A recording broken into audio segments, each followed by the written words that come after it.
സ്കൂളുകളിലും വീടുകളിലും വാട്ടർ ടാങ്കിൽ വെള്ളം നിറയ്ക്കുമ്പോൾ അശ്രദ്ധ മൂലം ധാരാളം വെള്ളം പാഴായി പോവാറുണ്ട്.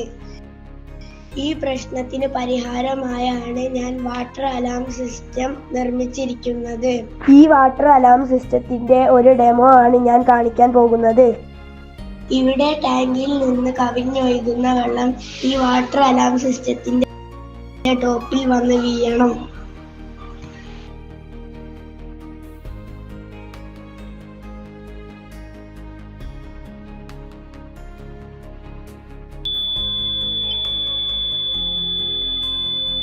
ഇങ്ങനെ ഒരു ശബ്ദം വരും.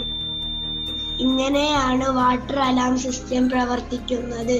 ഇതിന് ഒരു എനർജി സോഴ്സായി ഞാൻ ഉപയോഗിച്ചിരിക്കുന്നത് 9 വോൾട്ടിന്റെ ബാറ്ററിയും അലാമിന് വേണ്ടി ബസറുമാണ്. Thank you.